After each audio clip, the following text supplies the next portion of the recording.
Explain yourself. Well, I was just... How do you dare enter my realm without permission? You want to steal from me? From me? No, this is just an honest mistake. I swear. I was lost and looking A mistake? That's a lie. I know you elves. And you've got a lute, don't you? You're a bard. You're in league with that brass dragon trash, aren't you? Aren't you? He told you how to find my lair. No, seriously, just listen. Look, I'm a lost fugitive, a wandering minstrel. I was part of a caravan, but we awoke to find all our animals eaten and stolen and... They were delicious, TBH. And so, I was just wandering, hoping to find a place to get out of the sun. How was I to know that this was your lair? Because it's got a frickin' thunderstorm over it, frickin' permanently. How was I supposed to... They're all like that. I just wanted something to drink. You sound like my kids. I'm thirsty. Are we there yet? Grandma smells weird. Look, you. The last thing I need is some rotten little elf trying to steal my gems. Now beat it! Well, hello, everybody, and welcome to Teachers in the Dungeon. I'm Tom Gross. And I am Dan. And... Reem. I'll give my last name. You gave yours. I should give mine. Well, now, I hate to tell you, Dan, right now, but I really am kind of thirsty. After all that action, who wouldn't be? Well, we're glad that you're here joining us in the dungeon today. We are going to talk about, that was all about the blue dragon. It was, yes. So I kind of have been bopping back and forth between different reasons for choosing dragons for different months. So I've used either something to do with the weather or gemstone or birthstone color. Okay. So we're going birthstone this time. Okay. Now there's no one accepted list of birthstones, but in some lists, the September stone is a sapphire. Ah, okay. Now we of course there is a sapphire dragon, but we're holding on to that one for a bit. Oh, There'll be another blue stone coming up. All right. Well, so the blue dragon, what I have, and it starts, I've got their lawful evil, but blue dragon is also Draco Electrius or storm dragons. Okay. Which, yes. Fitting. Yes. How I didn't notice that there was a permanent lightning storm ahead above me. I don't know. Bards aren't always the quickest. I just thought it was. I thought it was good inspiration for music, or a little tune, of course. Once I got something to wet my whistle. So yeah, as usual, we've got some sort of a framework that we go through, and once again, I'll tell everyone that although the framework made a lot of sense when I wrote it down, they do kind of bleed into each other a little bit. Sure. So we've got lore, behavior, habitat, stats and abilities, named dragons, and then how to role play and use it in a campaign. Okay. I'm sitting back on this one because you've played Blue Dragons before quite well, so I'm going to listen to the expert on this one. So we'll start with the lore. Fizzbands is a nice resource for a good, memorable quote. Although I will be perfectly blunt, I think he could have been a bit more, entertaining with this one. Fizzband could. Yeah, he's kind of tongue-in-cheek on a lot of them. Yes, a lot of them are quite humorous. And his only quote about the blues is that he'd like to be a blue dragon if he wasn't already a platinum one. Oh, really? So that really does feed into, it's not a major revelation. It's pretty crystal clear when you look at them, but it feeds into that whole, you just said, lawful evil. Fizzband is a good being. Right. Why would he want to be lawful evil? So we'll get into that, and it does make a little sense as you go on further. So their principal characteristics that kind of come through a lot, and this does kind of, on the surface it does tend to buttress that designation. They are vain and territorial. Okay. So they are, yes, extremely convinced.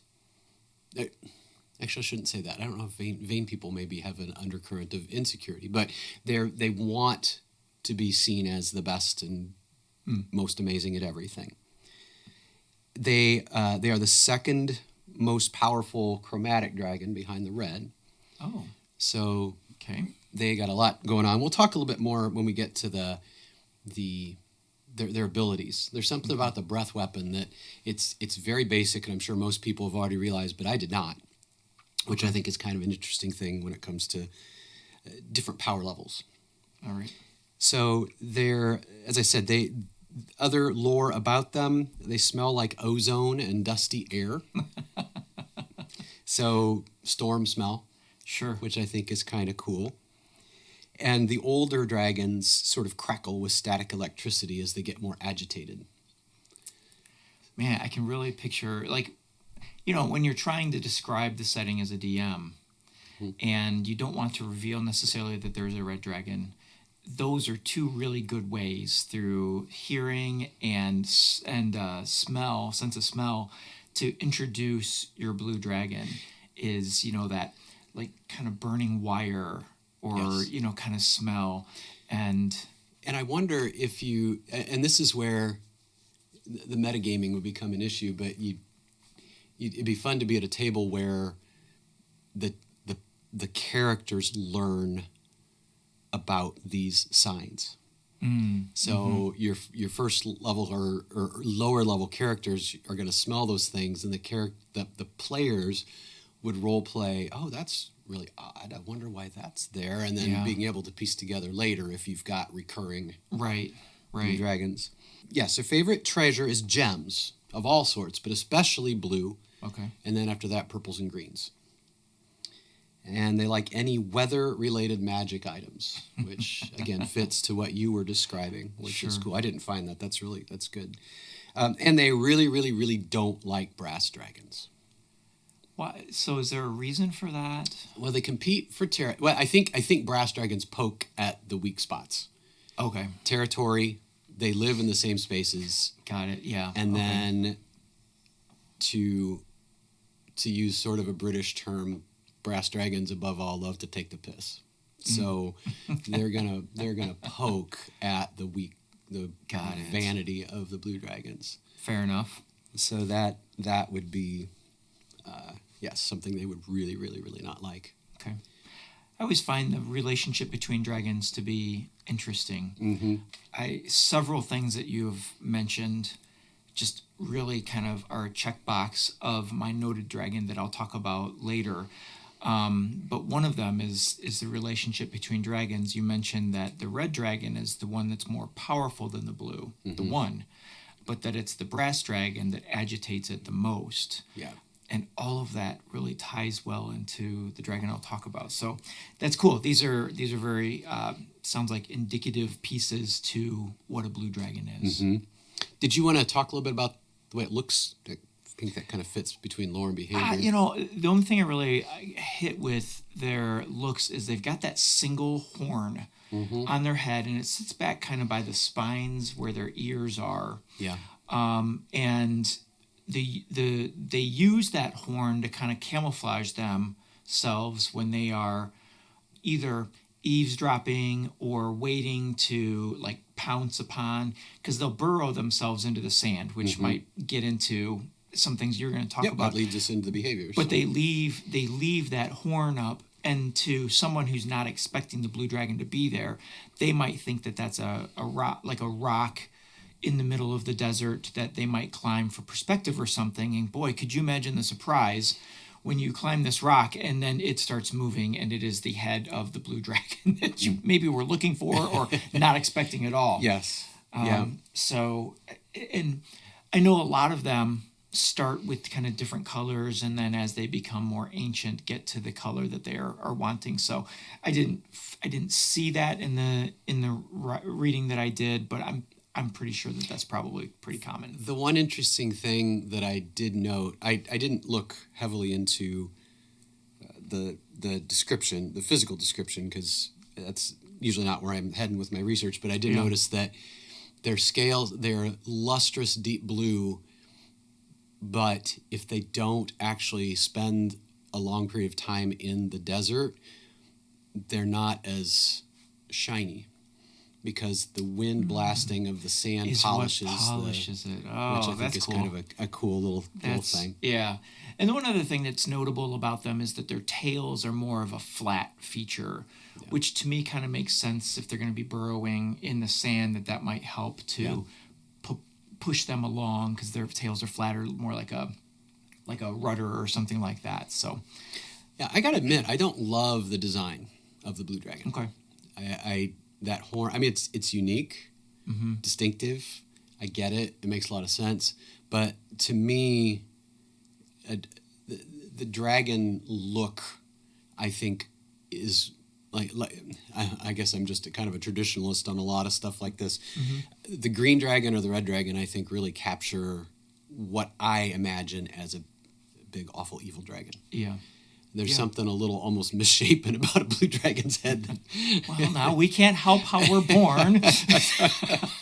Right? No, I hear you. I hear you.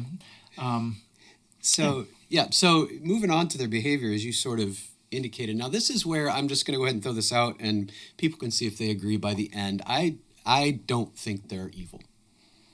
Okay. They are not lawful evil. I wrote down more like lawful grumpy. Okay. Like they're prickly and they're quick to lash out, but nothing I read indicated excessive cruelty or viciousness or a desire to destroy. And again, that is not lawful evil. Devils don't want to destroy; they want to control, and that's true. That is true for blue dragons. They do want control. Do they want like domination, control, or are they happy with what they've got? You know what I mean? So once they have their territory, are they always looking to expand? Or they're usually pretty content once they've got what they, I mean, granted, they might have their eye on something, but once they get that something, is that good enough for them? It seems to be. There's not, I'm sure it's individual, there's going to be a lot of individual differences, but the trend doesn't seem to be, let me say it this way, blue dragons do tend to seem to have sort of a live and let live. Okay. If you know the rules, if you know the boundaries, they're probably not that bad to have as a neighbor, even. Okay. I mean, to me, that fits into the neutral, right? Like going back to our conversation of alignments a month ago. Yes. To me, a neutral evil is like a devil is always looking to expand. Not cruel, as you mentioned, but they want to control, but they want their control to continue to expand to like a level of dominance. And that's why I was asking those questions, because if the blue dragon isn't one who's constantly looking to expand his dominance or control over something and is happy or content once he finds that, what he wants, to me, that's more of a neutral side of things. But you know what? I wouldn't want to encounter one either way. Right. But so we might be splitting hairs. I would say, and as we go into more lore, maybe we'll get a clear answer. So another thing I thought was interesting is they certainly can't eat whatever they want, but the lore that I found says they eat herd animals. Okay. Not human. They're not looking for damsels in distress or to cook a paladin. Elves or dwarves or something like that. It's not that they don't, but it's not what they're going for. If the plate was in front of them with elves, dwarves, and herd animals, they would go for their herd animals first. I would imagine they're much more juicy and flavorful. So they, they would be. Filet mignon. Yes. I mean, plus you don't have any armor to deal with or spit out. So they do bury them, as you said, they bury themselves in sand to sneak attack unsuspecting travelers. So they will do that. It's interesting. They're pretty sneaky about. Sneaky isn't quite the right word. Pretty intelligent, for lack of a better term, about how they deal with perceived threats to their hoard. They will purposely scatter less valuable treasures in the vicinity over sinkholes and things to just eliminate thieves before they even get to they can even get to their lair. I was thinking there's another dragon that kind of did that with decoy with treasure, but stuff that they weren't particularly interested in. Was it brass dragons that will do? I was kind of thinking it was. They'll do that with illusions, like big scary monsters. That's right. That's what I was thinking of. So when you are in trouble if a blue perceives you as an enemy, because they don't let up, and they will attack. It's interesting because as tough as they are, they don't come directly at you usually. They will attack patiently, usually from a distance. So they'll just get to the range of their breath weapon and just hit you with that. And then just watch and wait, go away, come back, hit you again, come back, hit you again. I don't think I knew this when I played the Blue Dragon right at the very beginning with you guys, but it ended up, that's kind of how I did it. It's kind of how, it is. And I'll tell you, when we talk about Blue Dragons, those series are what is the pictures in my head when we talk about them. I was about to ask you, and so I don't know what the answer is. I was going to ask you, are they good fighters? But there wasn't a lot about that, which kind of adds to the whole, they're not so evil because they don't, there's just not as much lore about how they fight or what they do to people when they catch them. Because like a red dragon will get in there and like want that villainous and destructive, like tearing things apart and all of that.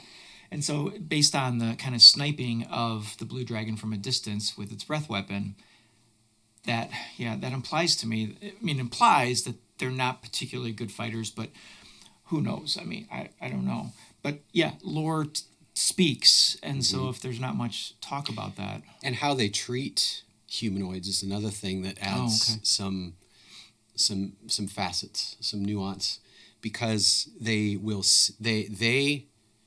will watch and judge and appreciate anybody who is particularly skilled and deadly as a humanoid. And they will approach them, and they're going to do it in a very vain way, serve me. But if you serve a blue dragon, you get rewarded and treated very well. Now imagine if you cross them, at that point, yes, you're done. But if you work for them and you're good, you get, it's worth it. Definitely worth it.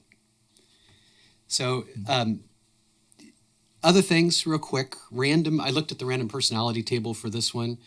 And it suggests, this is where, again, I'll give the creators of this material credit, because you can uncover several layers in this. They seem that the random personality table suggests a similarity to brass dragons. Is that cool? So that blues can be tricksters. They love to laugh, but the difference is, they love to laugh at you. Right. And brasses kind of do too, but they're much more good-natured. Like once they've done something to you, come here, let's talk. Ho, yeah. Yeah. And the blues are more like, I did that to you, I'm going to do something else and laugh at that again too. They're mean. Yeah. Okay. About it. They are, and this is, I know we've mentioned before when we looked at briefly, they're excellent parents. That's the one that's kind of cool, is that they are, and that these, they will live in extended families. So grandma, grandpa, everybody's in the vicinity. So that's the one thing I did that might not have been so accurate, is it might be a little less common to actually find a blue dragon by itself. Oh, okay. It would have family with it. Well, I noted in the research that I was doing that supports what you're talking about, is this research said that they were orderly creatures. Unlike many other evil dragons or chromatic dragons, they maintain a well-ordered hierarchical society, which is exactly what you were describing, is they would honor that family structure which I think is kind of cool. It's unique. It is, and popped into mind. I didn't write it down. I'm just remembering. But as I was researching, the other lawful evil is the green. Oh, okay. And there is some similarity there. They are also pretty good parents. But I think the difference in why the green really earns the evil moniker is, I mean, they greens are completely interested in ruining and wrecking other creatures that they come across. They're not, they're lawful in that they'll make deals and they insinuate themselves and lie and convince you things, and then just without any mercy at all, just pulls the string that starts the trap and watches as you expire and enjoys that. Blues don't have that kind of attitude about them. Which is, so green, they have like a poisonous breath weapon, which would explain that. They could use that breath weapon to extend the death, so to speak, and suffering that they would enjoy watching. Whereas a breath weapon of electricity would be a little more merciful. Quick. Yes, it's quick. And I don't want to say painless, but it's quick. Just a tiny bit of very short time of very intense pain. Yeah. So that's what I've got for the lore and the behavior. We've kind of talked about habitat. Maybe we can finish that real quick and then go to the notable dragons. Sure. So we've already said they like arid locations, so deserts, rocky sea coasts, dry grasslands. They like to have ankegs and giant scorpions live near their lair as added protection. That's pretty creepy. And we already mentioned the ancient, the really powerful blue dragons' lairs will have a thunderstorm continuously going on, which in the middle of a desert is kind of a giveaway. Right. Which I'm like, well, okay, now that they don't want people finding their lair, so why do they let that happen? Maybe it's unavoidable. Well, I was going to say, I'm assuming that they can control that. So if they want the thunderstorm going, they would have it there, and it could go indefinitely until they decide they don't want to have it there. And I suppose as a DM, you could just, every player has to roll to see if they get struck by lightning before they get, and it wouldn't necessarily be that likely, but it would, use the D12. Get a 1 on the D12. You get struck by lightning. I love it. Yes, yes. You could use sort of the phenomenon of weather in our modern day to kind of play on this. Like this summer, I felt like there were several news stories of people being struck by lightning on like partly sunny days, where because of the intense heat. And I think, it was more than just sun or clouds. It was the intense heat and the dryness of the air that electricity was formed in these clouds without storms, and people would get. So I'm like, so if you're near a blue dragon's lair, it doesn't have to be cloudy. I mean, I guess it has to come from somewhere, but it could be a fairly decent day where you're just nailed by a random bolt of lightning. And so it could be one of those storms that they choose to have above their lair to keep it a little secret. Okay, that could be. Other defenses, sinkholes around the lair. And this is where I think it doesn't fit lawful evil. Their lairs are homey. Like you come in and it feels like a really nice place to just hang out. It's very peaceful, comforting and calming shades of blue, purple, and green everywhere. It's an interesting sort of contrast with what a dragon is supposed to be. Now I've got this crazy picture in my head of a fireplace and a blue dragon in his slippers sitting on an easy chair, which works because he's got a flattish tail. And then barking, get off my lawn. Yeah, right, exactly. They said normal people, and it said communities will live around a blue dragon, and they will likely be tolerated, but they don't have to be evil themselves. They just have to serve. Serve, right. and then they'll be tolerated. And the one other thing I thought was cool, if you live near a blue dragon long enough, you will become enamored of everything blue. So that's another really cool That is. thing that you could throw in for flavor when your players first show up to the local tavern. I was going to say, yeah, what does that nearby village, what's the aura? And You have blue. I've never seen eyes so blue. yeah, right. Can I have them? Yeah, So that's cool. Yeah, so I thought that was So lots of cool little flavor things there as a DM. You could make really add some mystery and some interest. Yeah. I think. So what about? So, okay, so I found this dragon. I love his name, and I'm going to do my best to say it. Oh gosh, they're all terrible, aren't they? It's let's see, Alaskler Banbantos is his name. I got that one written down. Yep. Do you? Yeah. Yeah, there were 25. I found 25 named blue dragons. Okay. Yeah, I just found that this guy kind of had a cool story. I chose him because my affinity for liches, and he is the great bone worm or the dragon king of Old Unther. He is a Draco lich dragon.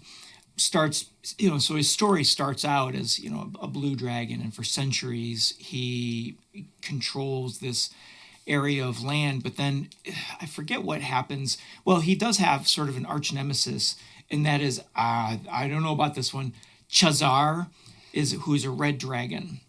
So fits along with, a power struggle between two powerful dragons. And so at some point in Alaskler Banbantos's life, he recruits the cult of the dragon to help him become a Draco Lich, an immortal, and to capture his soul in the phylactery and all that kind of thing. And so then he becomes this immortal Draco Lich, ancient dragon. For centuries, he is in this battle balance with Chazar, the red dragon. Chazar, in a kind of, it's not a final battle, but Chazar really gets his number. At this one point, he just completely destroys his physical body. But Chazar decides to not destroy the phylactery. So there's something there about Chazar must see some sort of without Alaskler Banbantos, maybe his life isn't complete or something like that. Or he's defeated the physical body, therefore I will rule this relationship, and I'm just going to leave him around. But nonetheless, he dies, but then his phylactery comes under the control of Sarah Utros, who then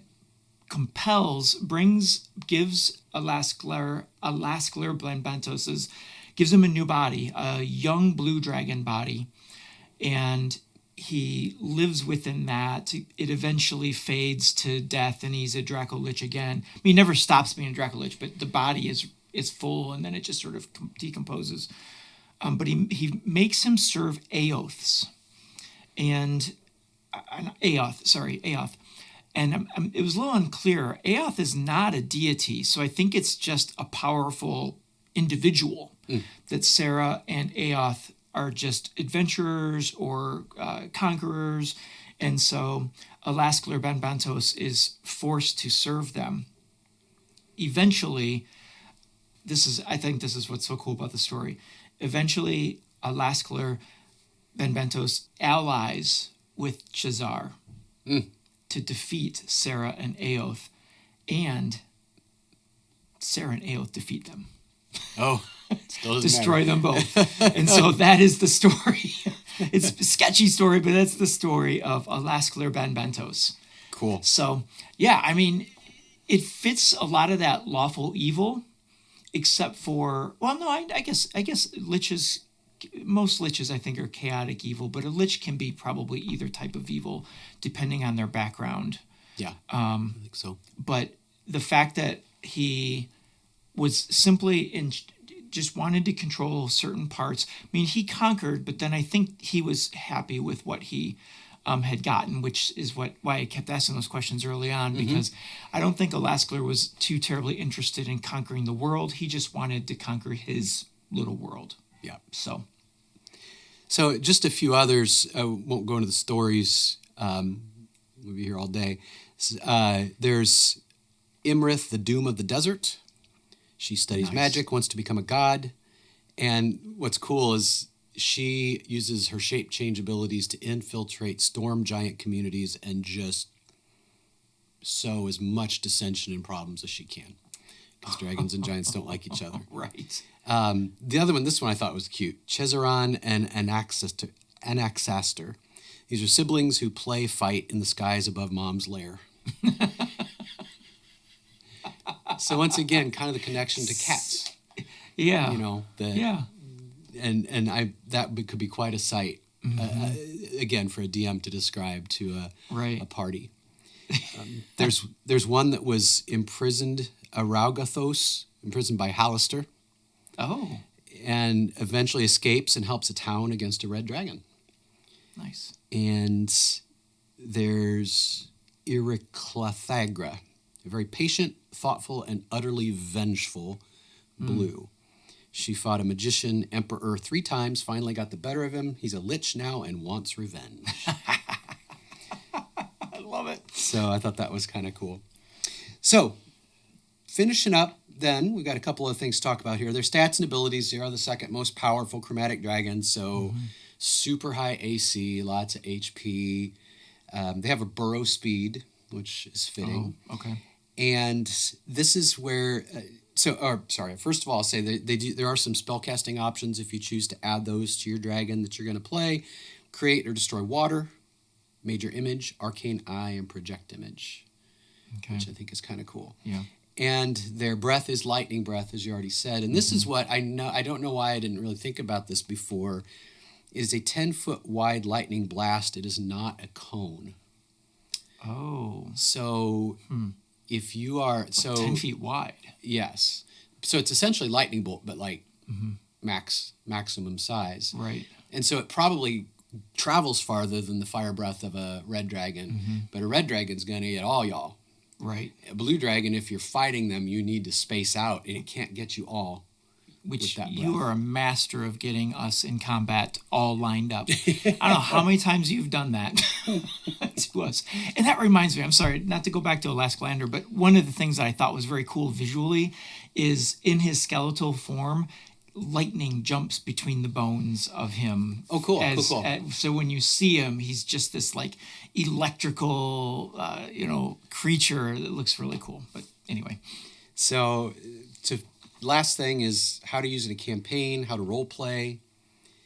So I'll give you the campaign one first, and this is another one where it just makes me think evil is definitely too strong a word. Okay. It says your adventure hook is, and I didn't make this up. I got this from Fizzbands. Blue dragon wormlings are playing deadly pranks on the people in their territory, and those people are afraid to ask the wormlings' parents to stop them.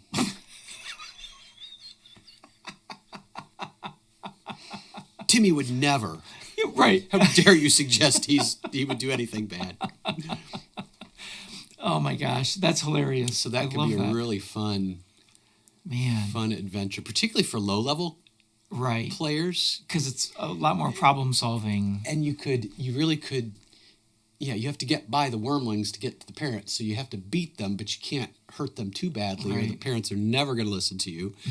But maybe you find that the parents are very reasonable and very upset that their children would behave badly against the rules or whatever. Right, because they're an unorderly behavior. Yes. So, love it.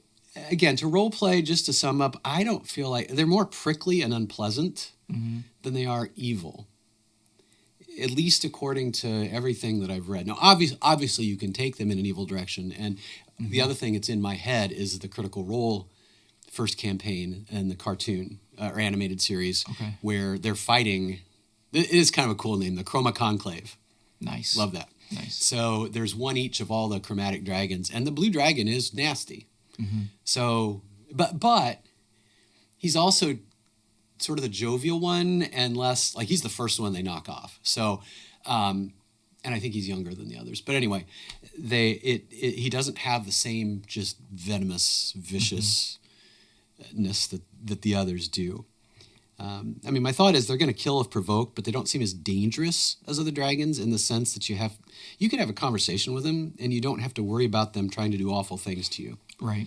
You know, they're going to conquer. They want to rule a place. They want you to acknowledge that they're awesome and you're not, unless you are, and then they want you to acknowledge that and then serve them. Right. But serving them probably doesn't mean go and kill everyone that means anything to you. It's going to be, it could be, this red dragon is really bothering me. Go take care of him. Yeah.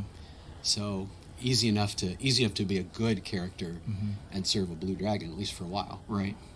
Yeah. I mean, you established early on that, using a red dragon or a blue dragon as a gatekeeper of sorts, to get across the land, you have to do something for him, or you have to pay him off, or you have to,